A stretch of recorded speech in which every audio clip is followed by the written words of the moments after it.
Hello guys, welcome back. അപ്പോൾ എൻ്റെ SLCയുടെ model എക്സാമിൻ്റെ മാർക്കൊക്കെ കിട്ടിയിട്ടുണ്ട്.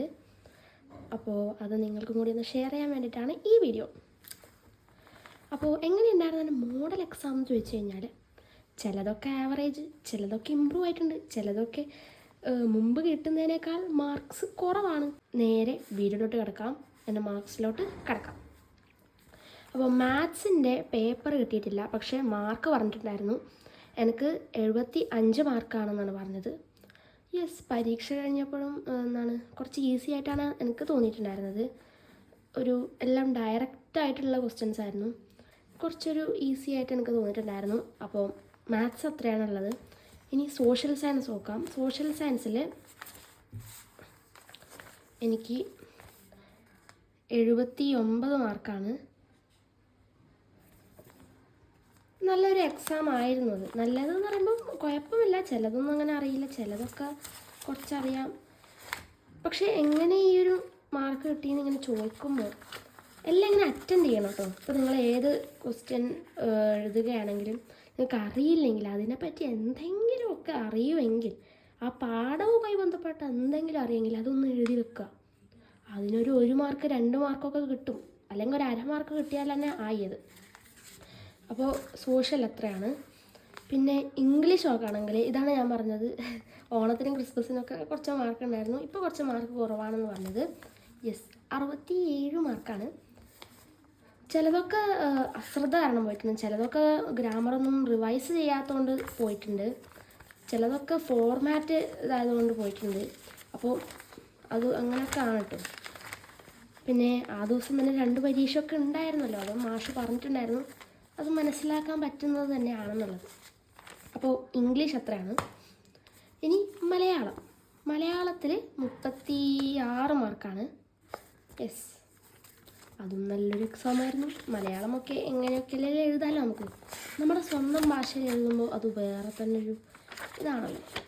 മലയാളം അങ്ങനെയാണ്. പിന്നെ സംസ്കൃതം തന്നെയാണ്. സംസ്കൃതത്തിൽ 38.5 മാർക്കാണ്. എനിക്ക് പോയത് ഏതാണെന്ന് വെച്ചാൽ ഒരു വിഗ്രഹം ഉണ്ടായിരുന്നില്ലേ, അതിനൊന്ന് പോയിട്ടുണ്ടായിരുന്നു. പിന്നെ ടിപ്പണിയിൽ പട്ടിക വരക്കാത്തത് കൊണ്ട് ഒരു 1/2 മാർക്ക് പോയിട്ടുണ്ടായിരുന്നു. അങ്ങനെയാണ് പോയത്. Okay, that's okay. ഇനി ഇത് ഫിസിക്സാണ്. ഫിസിക്സിൽ 34.5 ഗൈസ്. പരീക്ഷ എഴുതുമ്പോൾ എനിക്ക് അങ്ങനെ കുഴപ്പം തോന്നാത്തൊരു എക്സാം ആയിരുന്നു. പക്ഷെ നമ്മൾ എഴുതിയാൽ ചിലപ്പോൾ ഒന്നും മിസ്റ്റേക്ക് ഉണ്ടാവുമല്ലോ. അപ്പോൾ ഇതിലെ തെറ്റെന്താണെന്ന് ഞാൻ നോക്കിയില്ല. അപ്പോൾ അത് നോക്കിയിട്ട് വേണം എനിക്കിനി ഇമ്പ്രൂവ് ആക്കാനൊക്കെ പബ്ലിക് എക്സാമിലേക്ക്. ഇനി ബയോളജിയാണ് ഗൈസ്. ബയോളജി 37. അതൊരു നല്ല മാർക്ക് തന്നെയാണ്. ഞാൻ പരീക്ഷ ഹാളിൽ നിന്ന് ഇതെന്താണ് ചോദ്യം, പക്ഷെ ഞാൻ കുറച്ചും കൂടി ഇരുന്ന് ആലോചിച്ചപ്പോൾ കുറച്ചൊക്കെ ഉത്തരം കിട്ടിയിട്ടാണ്. അപ്പോൾ അങ്ങനെയാണ് കാര്യങ്ങൾ. 37. ഇനി ഹിന്ദിക്ക് 37 തന്നെയാണ്. നല്ലൊരു എക്സാമായിരുന്നു. നല്ലൊരു എക്സാം എന്ന് പറയുമ്പോൾ ഞാൻ അങ്ങനെ ചോദിച്ചാൽ അങ്ങനെ പഠിച്ചിട്ടൊന്നും ഉണ്ടായിട്ടാ.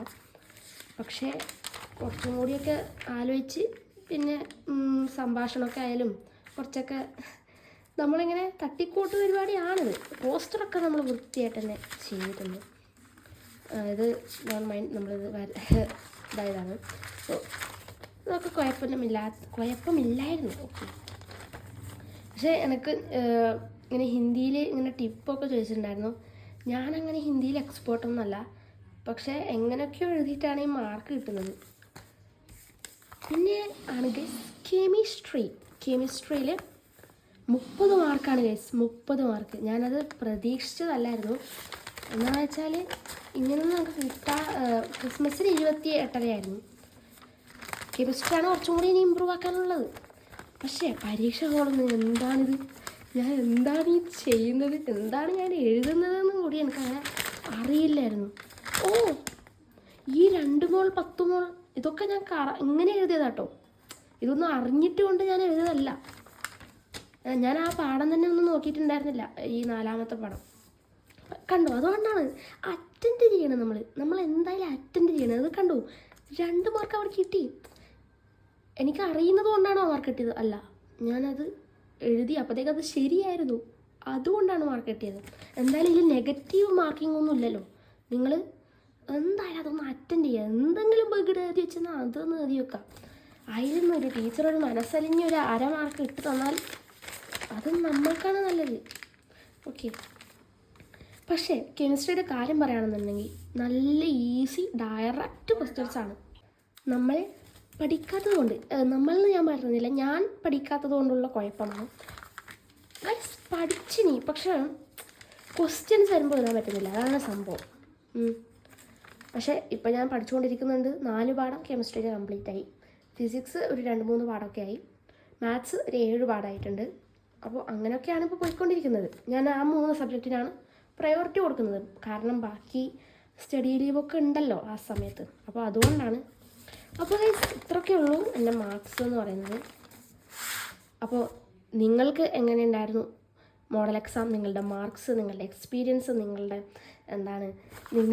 അവസ്ഥ ഇപ്പോൾ എന്താണ്, SLCക്കാരുടെ അവസ്ഥ എന്താണ്, അതൊക്കെ ഒന്ന് പറയാം. നമുക്ക് പബ്ലിക്ക് പൊളിച്ചെടുക്കണം. എല്ലാവരും പ്രിപ്പയർ ചെയ്യുന്നുണ്ടെന്ന് വിചാരിക്കുന്നു. ഈ വീഡിയോസൊക്കെ എടുത്ത് കഴിഞ്ഞിട്ട് വേണം എനിക്ക് പോയിട്ട് പഠിക്കാൻ. അപ്പോൾ ഗൈസ് ഇത്രയേ ഉള്ളൂ. നിങ്ങൾക്ക് ഹോൾ ടിക്കറ്റൊക്കെ കിട്ടിയില്ലേ? നമുക്ക് ഇന്നാണ് കേട്ടോ കിട്ടിയത്. ഇന്ന് എന്തൊക്കെയോ ഒരു ദിവസമാണ് ഗൈസ്.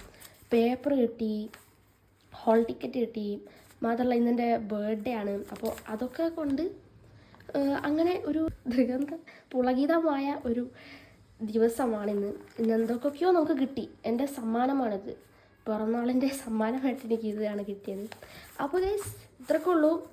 അപ്പോൾ വേഗം എല്ലാവരും വേണ്ടി പഠിക്കാം. ഓക്കെ, വീഡിയോസ് ഇടാൻ പറ്റുമെങ്കിൽ ഞാൻ എന്തായാലും ഇടുന്നതായിരിക്കും. അപ്പോൾ ടാറ്റാ, ബൈ, സീ യു.